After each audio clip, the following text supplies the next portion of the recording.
साढ़े साती और ढैया से लोग बहुत डरते हैं।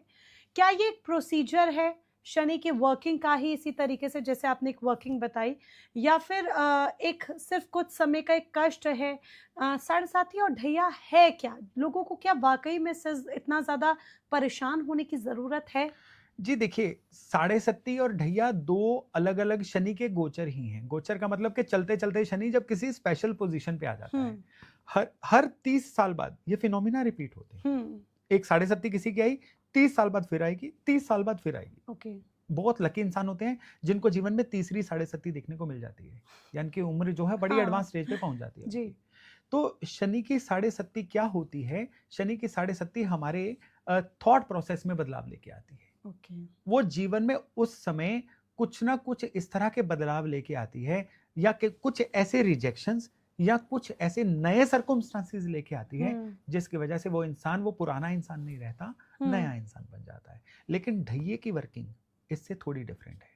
शनि का जो अष्टम स्थान ढैया होता है, यानी जब शनि चंद्रमा से 8वें स्थान से निकलता है, उस समय पे 3 तरह की चीजें होती हैं। हुँ, एक तो पुरानी चल रही समस्याएं कई बार विकराल रूप ले लेती हैं। नई समस्याएं जो हैं वो जब आती हैं वो इंसान के पेशेंस सिस्टम को इस हद तक खत्म कर चुकी होती हैं कि वो समस्या इंसान मैग्नीफाई करके देखता है ओके। और एंग्जाइटी परेशानी का शिकार हो जाता है। शनि के ढैये से वो लोग सरवाइव करते हैं जिनके आसपास परिवार के रूप में हुँ, सपोर्ट के रूप में एक बड़ा अच्छा सपोर्ट सिस्टम विकसित हुआ हो। हुँ, यानी अगर किसी का ढैया आने वाला है तो उसको अपने आसपास सपोर्ट सिस्टम जरूर डेवलप करना चाहिए। ये सपोर्ट सिस्टम ही है जो उसको उस मुश्किल वाली घड़ी से निकालेगा। ओके। जिसके पास सपोर्ट सिस्टम नहीं होता है ना, ढैया नॉर्मली उसके लिए थोड़ा ज्यादा पेनफुल रहता है। हुँ, तो ये शनि के बेसिक चीजें हैं। तो इसके अलावा जो शनि है ना, हर लग्न राशि के लिए, हर लग्न वालों के लिए डिफरेंट तरह के रिजल्ट देते हैं। हर ओके। हर एक के लिए, जैसे शनि अभी मीन राशि में चल रहे हैं, तो हुँ, इसका ये मायने नहीं है कि सभी के लिए फ्लैट रिजल्ट देंगे। शनि जब भी वक्री होते हैं, इसका ये मायने नहीं है हर एक के लिए बराबर रिजल्ट देंगे। हुँ, हर लग्न राशि डिफरेंट है। हर लग्न राशि के लिए शनि डिफरेंट तरह के रिजल्ट देंगे। ओके। तो राशियों का भी ज़िक्र कर लेते हैं कि किस राशि के लिए शनि किस तरह का रिज़ल्ट देते हैं, मैं ज़रूर जानना चाहूँगी और मेष राशि के साथ शुरुआत करते हैं। जी हाँ, मैं यहाँ पे चंद्र राशि की बात नहीं कर रहा हूँ। हुँ, मैं लग्न राशि की बात कर रहा हूँ क्योंकि ये ओके। जन्म कुंडली की बात हो रही है। हुँ, गोचर हो तो मे बी हम चंद्र राशि से लेंगे। हुँ, लेकिन जिनका लग्न मेष है, हुँ, उनके लिए जो शनि है ना, ये कुंडली में जहां पे भी बैठे हों, वहां पे बैठ के ये इनके काम कारोबार और इनकम को ही प्रभावित करेंगे। हुँ, यहां पे शनि जो है ना, डायरेक्टली इनके काम को इंपैक्ट करते हैं। सपोज करिए मेष लग्न वालों के शनि सेकंड हाउस में बैठ गए, हुँ, तो यहां पे सेकंड हाउस किसका होता है? परिवार का। तो इन लोगों का काम चलेगा, पारिवारिक काम को अगर आगे बढ़ाएंगे हुँ, या इन लोगों के काम कारोबार में सेटल होने के लिए परिवार की सपोर्ट योगदान बहुत जरूरी होता है। नहीं मिलेगा तो काम नहीं सेट बैठेगा। सपोज करिए मेष वालों के शनि जो है, मैं रेंडमली बताऊंगा कि फिफ्थ हाउस में बैठ गए। ओके। अब फिफ्थ हाउस जो है नई नई चीजें सीखने का है। इनको थ्रू आउट अगर अपने करियर में राइज करना है तो नई नई चीजें सीखते रहना पड़ेगा, नहीं तो काम नहीं चलेगा। हुँ, मेष लग्न वाले जो लोग ये शिकायत करते हैं कि हमारा काम शुरू में चलता है बाद में रुक जाता है, भाई नई नई चीजें सीखते रहो, काम चलता रहेगा, आसान है। हुँ, सपोज करिए कि मेष लग्न वाले हैं, शनि सप्तम भाव में है, तो शादी के बाद इनका काम चलेगा या जीवन साथी के एडवाइस या सपोर्ट के बाद इनका काम चलेगा। और कई बार पार्टनरशिप ही इनके लिए बहुत ज्यादा बढ़िया रह जाती है। पार्टनरशिप के बाद इनके जीवन में बहुत अच्छे रिजल्ट आने शुरू हो जाते हैं। अब अगर देखिए हर लग्न की बात करनी है तो अगर हम बात करें वृष यानी टॉरस लग्न वालों की, हुँ, तो टॉरस लग्न वालों के लिए जो शनि है ना, ये योग कारक होते हैं। योग कारक के मायने क्या हैं कि शनि जो हैं इनके लिए जीवन में हर तरह की खुशहाली लाने के कारक हैं। इनके लिए शनि जो हैं वो किस्मत के भी कारक हैं। इनके लिए शनि जो हैं वो काम कारोबार के भी कारक हैं। तो जब जब इनके कुंडली में शनि ऑपरेट होंगे ना, इनके जीवन में सबसे पहले क्या आएगा? ईश्वर की कृपा मिलेगी। इनके शनि जो हैं डिवाइन की हेल्प इन तक पहुंचाने का काम करते हैं। ओके। अब सपोज करिए कि वृष राशि है, वृष लग्न है किसी का, और उस इंसान के जो शनि है हुँ, वो फोर्थ हाउस में बैठे हुए हैं। हुँ, तो ऐसे इंसान के जीवन में कुदरत क्या संकेत दे रही है कि इसके जीवन में तब तक काम नहीं चलेगा जब तक ये अपने नेटिव लैंड के साथ जुड़ के कुछ नहीं करता, जहां पे ये बॉर्न एंड ब्रॉट अप हुआ है। उसके बिना इसके जीवन में लगातार संघर्ष आते रहेंगे। इवन अगर ऐसे इंसान के शनि 9th हाउस में बैठे होंगे, 9th हाउस फादर का है, तो ऐसा इंसान पिता की हेल्प के बिना या पिता की गाइडेंस के बिना जीवन में कुछ भी करेगा, उनसे विपरीत जाके कुछ करेगा तो स्ट्रगल का पात्र बनेगा। तो इस तरह से हर लग्न के लिए शनि के डिफरेंट रिजल्ट होते हैं। ओके, एक और इम्पॉर्टेंट क्वेश्चन, शनि कर्मा से रिलेटेड है, ये हम सभी जानते हैं। अब शनि जब कर्मा से रिलेटेड है तो क्या शनि किस्मत बदलने की पावर रखते हैं? क्योंकि हमेशा से चर्चा होती आई है कर्मा और किस्मत की। देखिए, शनि जो है वो कर्म के कारक है, कर्म ही किस्मत बनाता है। ठीक है, मतलब कहते हैं ना कि कर्म की गठरी लाद के जग में फिरे इंसान। तो जैसा करे वैसा भरे, विधि का यही विधान। ये दरअसल शनि के बारे में कहा गया है। ओके। तो शनि को क्यों हैवीवेट प्लेनेट माना जाता है कि आप आज कह रहे हो कि मेरी किस्मत मेरा साथ नहीं दे रही है, आपने अपने शनि को नहीं पहचाना। आप शनि के द्वारा आपकी किस्मत बता रही थी ये कर लो मैं साथ दे दूंगी, आपने उसको डीकोड नहीं किया। अब अगर मिथुन वालों की बात करें तो ऐसे लोग जब तक अपनी पेन के प्रति, जीवन में जो भी दिक्कत आएंगे उसके प्रति सरेंडर नहीं कर देते ना, किस्मत नहीं जगेगी, शनि साथ नहीं देंगे। मिथुन वालों को सबसे जरूरी होता है सरेंडर कर देना कि ये मेरा प्रारब्ध था, मुझे ये भोगना है। बहुत जल्दी किस्मत उनकी सही होनी शुरू हो जाती है। जितना रेजिस्ट करेंगे उतना पेन में फंसते जाएंगे, शनि उनको परेशान करते जाएंगे। वहीं कर्क वालों के लिए सबसे जरूरी होता है कि अपने जीवन में अपने इष्ट का साथ ना छोड़ें। कर्क वाले जो हैं ये जितना ज्यादा अपने गुरुजनों का, अपने इष्ट के साथ मिलकर रहेंगे उतना ही शनि इनके लिए फायदेमंद बने रहेंगे। लेकिन सिंह वालों के लिए यहां स्टोरी डिफरेंट है। लियो लग्न वालों के लिए सबसे जरूरी होता है कि वो अपने काम कारोबार के प्रति कभी कंप्लेंटफुल ना रहे। सिंह वाले जितना अपने वर्क प्लेस के लिए कंप्लेंटफुल रहेंगे ना, यार मुझे ये काम करना पड़ रहा है, मेरी किस्मत ही अच्छी नहीं है, लोगों को देखो कम काम करके कितने फायदा कमा रहे हैं, हमें क्या है, किस्मत ही खराब है, ये काम करना पड़ रहा है, उतना वो अपने जीवन में फंसते चले जाएंगे। जितना वो अपने काम को प्यार करेंगे, छप्पर फाड़ के ये शनि उनको तरक्की देंगे। और कन्या वालों के लिए सबसे जरूरी क्या रहेगा? कन्या वालों के लिए अपना जो वो कह दें उसको पूरा करें, अपनी डिग्निटी को बना के रखना, अपने नेम एंड फेम को पूरा मेंटेन रखना। यानी जितना वो डिसिप्लिन रहेंगे, जितना वो अपने कहे पे खरे उतरेंगे, ये शनि उनको ये इशारा दे रहे हैं कि अब मैं आपके जीवन में कभी दिक्कत नहीं आने दूंगा। और तुला वालों के लिए सबसे जरूरी होता है कि तुला वालों का एक पेंडिंग कर्मा है अपने परिवार के प्रति।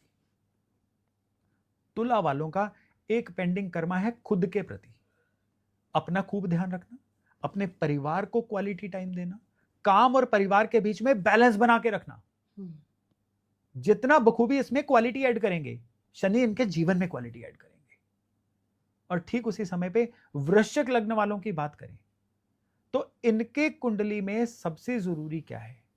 इनकी कुंडली में सबसे जरूरी है कि गैर जरूरी तौर पे किसी को नेगेटिविटी ना दें, किसी से भी जलना कुढ़ना, किसी को भी नेगेटिविटी देना इनको मना होता है। जितना ज्यादा ये लोग बदले की भावना रखेंगे, जितना ज्यादा ये अपने अंदर जेलस फैक्टर लेके आएंगे, उतना ही ये जो शनि है इनके जीवन में फंबल क्रिएट करेंगे, उतना ही ये शनि इनके जीवन में रेजिस्टेंस लेके आएंगे, खराबियां लेके आएंगे। और जो धनु लग्न वाले लोग हैं इनके लिए अपने परिवार की सेवा करना बहुत ज्यादा जरूरी है। इनको अपने परिवार, अपने कुटुंब के साथ जुड़ना जरूरी है। धनु लग्न वालों के लिए ना एक शनि बहुत बड़ी आयरनी लेके आते हैं कि इनको ना अपने वर्क प्लेस पे जितना ये गॉसिप में जाएंगे, ये अपने वर्क प्लेस पे जितना ज्यादा पर्सनल कामों पे ध्यान देंगे, उतना इनके जीवन से तरक्की दूर जाती रहेगी। लेकिन चाहे ये बिल्कुल 9 to 5 वाली जॉब में भी हैं, उस समय को ये क्वालिटी यूज कर जाएंगे ना तो बाकियों से 10 गुना ज्यादा जल्दी तरक्की होती है इनकी। यानी जो काम का समय है उसमें सिर्फ ध्यान पूरा लेजर फोकस रख के काम पे लगाना है, तो धनु लग्न वालों के शनि इनको अनस्टॉपेबल बना देते हैं। और अगर मकर लग्न वालों की बात करें तो मकर लग्न वाले ना नॉर्मली क्या है कि इनके शनि ना इनको नेगेटिव बड़ी जल्दी कर देते हैं। मेरी किस्मत में ही यही है, मेरा कुछ नहीं हो सकता, किस्मत का कहीं से साथ मिल जाए तो मैं कुछ का कुछ कर दूं। इस चीज को छोड़ के सब कुछ मेरा ही जिम्मा है, हर चीज मेरी रिस्पॉन्सिबिलिटी है, ये चीज जब करेंगे तो इनके शनि एकदम से एक्टिवेट होकर इनको तरक्की देनी शुरू कर देते हैं। और अगर बात करें कुंभ लग्न वालों की, तो कुंभ लग्न वालों के लिए शनि सबसे जरूरी क्या कहते हैं कि एक तो भाई सबसे जरूरी चीज है कि आपको अपने इमोशंस को बड़े कंट्रोल्ड वे में कंट्रोल करना है। जितना ज्यादा आप आउट ऑफ इमोशंस होके लोगों के साथ बिहेव करोगे, उतना ये शनि आपके लिए खराबी देते रहेंगे। कुंभ लग्न वालों के लिए बहुत जरूरी होता है कि जो आपको ज्ञान है उसको लोगों के साथ शेयर करो। आपके विजडम, आपकी नॉलेज की वजह से लोगों का भला होना चाहिए कहीं ना कहीं। वो कहते हैं ना, give it back to society. जिस समाज से इतना लिया उसको थोड़ा वापस देने का समय है। जब ये करना शुरू हो जाएंगे, और कुछ नहीं है तो गरीब बच्चों को पढ़ाना ही शुरू कर दो, थोड़ा बहुत किसी की पढ़ाई का ही अरेंज कर दो। इनके शनि इनके लिए काम करना शुरू कर देते हैं। और अगर मीन यानी पाइसेस लग्न वालों की बात करें तो इनके लिए शनि सबसे जरूरी कब एक्टिवेट होते हैं और कब खराब होते हैं, जब ये अपने आसपास गलत लोगों को खड़ा कर लेते हैं। मीन लग्न वालों को चाहिए कि बड़ा सिलेक्टिवली अपने आसपास लोग रखें, किनके साथ उठ बैठ रहे हैं, किनके जैसा बनने की कोशिश कर रहे हैं। अगर ये इन लोगों को ध्यान से सिलेक्ट कर लेंगे तो ये शनि एकदम से इनके काम में वैल्यू ऐड करके इनको जीवन में कई गुना ऊपर लेके जाना शुरू कर देते हैं। तो शनि को समझना है ना, तो इस नए तरीके से समझिए। खाली आप पीपल के पेड़ पे दिया जलाते रहें, शनि महाराज को तेल चढ़ाते रहें, भाई शनि महाराज रिश्वत नहीं लेते कि आप तेल चढ़ा रहे हो। हाँ, तेल चढ़ा रहे हो तो मैं आपकी सारी चीजों को इग्नोर कर दूं। कर्म के देव हैं, तो कर्म को सही कर लीजिए, आपके शनि आपको सही फल देना शुरू कर देंगे। पूरा बही खाता शनिदेव लेके बैठते हैं। डेफिनेटली। एक और चीज़ मैं यहाँ पर आपसे जानना समझना चाहूँगी, क्योंकि बहुत सारी चीज़ें आपने डिटेल में समझाई, और अब मैंने शुरुआत में आपसे कहा था कि इस बारे में हम बाद में बात करेंगे कि शनिदेव से वाकई में क्या डरने की ज़रूरत है। मुझे लगता है इस सवाल का जवाब अब हमारे दर्शकों को खुद ब खुद समझ में आ गया होगा, इसीलिए मैंने कहा था, क्योंकि चीज़ें ना खुद से समझ आ जाती हैं तो वो ज़्यादा बेहतर होती हैं।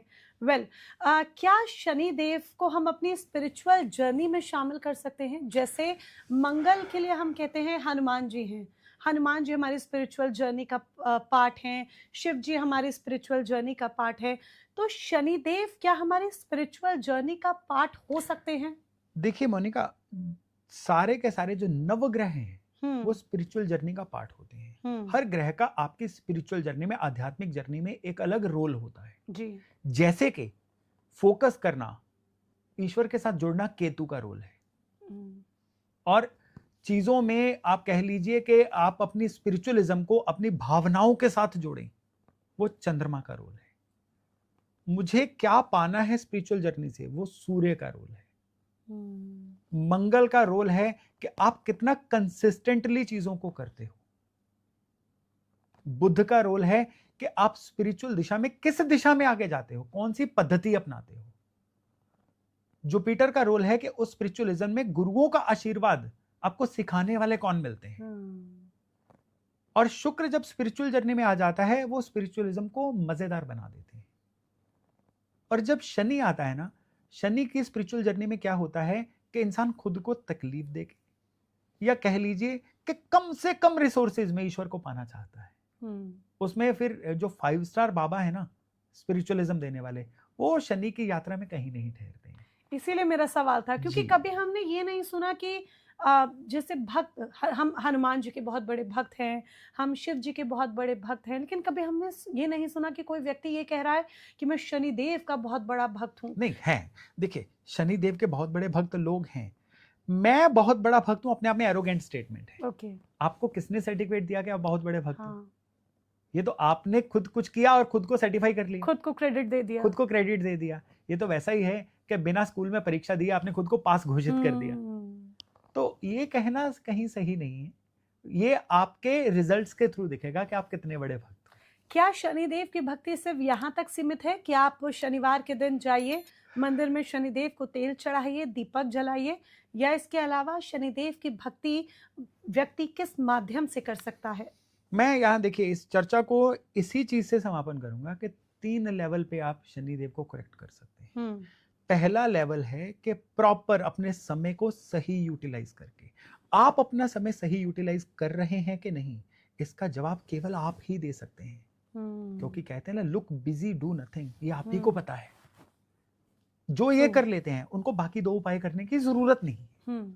लेकिन फिर भी आपने अगर सेकंड उपाय पे जाना है तो शनि का दूसरा सबसे बड़ा उपाय है, जुपिटर को सही करिए, विजडम लीजिए, नया ज्ञान लीजिए, नई चीजें सीखते रहिए, अपने काम को कल से बेटर कैसे बनाना है वो सोचिए, शनि बहुत बेहतर हो जाएंगे। अब तीसरे लेवल पे शनि की रेमेडीज आती हैं। शनि का तेल चढ़ाना। तेल क्या है? दरअसल तेल तो मंगल है, कोई भी चीज जो किसी को पीस के निकली हो वो मंगल है। शनि की जो खुश्की होती है, शनि की जो ड्राइनेस होती है, उसको तेल से मंगल के द्वारा सही किया जाता है। तो तभी मंगल जो है शनि की राशि में उच्च माने जाते हैं, कि जहां जहां शनि बहुत स्लो हो जाते हैं वहां मंगल का पुश दिया जाता है। तभी शनिवार को तेल चढ़ाया जाता है। और दूसरी चीज, पीपल के नीचे दिया जलाना। दरअसल दिया जलाना क्या है? एक रिचुअल है कि हम थैंक्स गिविंग कर रहे हैं। पीपल के नीचे की एनर्जी ही शनिवार वाले दिन लेके आना आपको शनि की ऊर्जा से जोड़ता है, उस ऊर्जा से जोड़ता है जो आपको प्रेरित करती है कि कुछ कर लो। आप केवल एक डाकिए का काम करेंगे, कुरियर बॉय का काम करेंगे, जाके दिया ऐसे जला के आ गए फटाफट, तो कोई बात नहीं बनेगी। जहां जाओ वहां 5 मिनट बैठ के आओ, वहां की ऊर्जा लेके आओ। सारा खेल एनर्जीज का है। ये करेंगे तो शनि बहुत बढ़िया से काम करेंगे। वो कहते हैं ना, कुछ करोगे तो टिकोगे, नहीं तो टके टके में बिकोगे। एक्शंस बहुत ज्यादा जरूरी है। एक्शन सबसे जरूरी है, कर्म का कोई हल नहीं। आप एक्शन करेंगे, आप जी बेहतर हाँ। कर्म करेंगे, शनिदेव से खुद को जोड़ लेंगे और शनिदेव स्वयं प्रसन्न हो जी जाएंगे। जी जी। ध्यान, सेवा, तप शनिदेव को प्रसन्न करने के माध्यम है, क्या मैं ये मानूं? देखिए, ध्यान, सेवा, तप नवग्रह को सही करने के माध्यम है, और शनि नवग्रह का एक पार्ट है। जी। तो यानी कि ध्यान, सेवा, तप, अगर इन 3 चीजों पर हम ध्यान दे लें। लेकिन यहाँ पे ध्यान दीजिएगा, क्या? ध्यान हाँ। और तप और सेवा, इसको आप ट्रांसलेट किस तरह से करते हो? क्या अपनी सुविधा अनुसार करते हो कि इसके रियल मायनों में करते हो? ध्यान का मतलब केवल और केवल ये हाथ जोड़ के ऐसे करके पूजा करना नहीं है। आप अपने काम में, खुद को काम में फेंक के काम करते हो, वो आपके काम का ध्यान है। मतलब अपने आप को झकझोर देना किसी चीज में। बिल्कुल। और एक पर्टिकुलर टारगेट को अचीव करने के लिए आप बिना रुके, बिना थके आगे बढ़ रहे हो, वो तप है। और सेवा क्या है? कि आप ना अपनी जिम्मेदारियों को भूल रहे हो और ना ही किसी एक चीज के पीछे मोनोमैनियक होके, पागल होके काम कर रहे हो। आप सभी चीजों को क्वालिटी टाइम दे रहे हो, वो सेवा है। बहुत सारी इंपॉर्टेंट चीज़ें आज हमने समझी आपसे सर, और ये जो चीज़ें हैं डेफिनेटली बहुत हटकर है। वो इसीलिए क्योंकि जब भी शनिदेव का जिक्र होता है तो हम सिर्फ ये कहते हैं शनिदेव पनिश करते हैं, शनिदेव से डर लगता है, बचने की ज़रूरत है। लेकिन आज हमने सही मायनों में जाना कैसे शनिदेव हमारे स्पिरिचुअल पाथ पे और हमारे वर्क रूटीन में, हमारी लाइफ में हमारी सहायता करते हैं, हमें गाइड करते हैं। और हमारे व्यूअर्स को गाइड करने के लिए बहुत बहुत शुक्रिया आपका। धन्यवाद। Thank you so much. Thank you.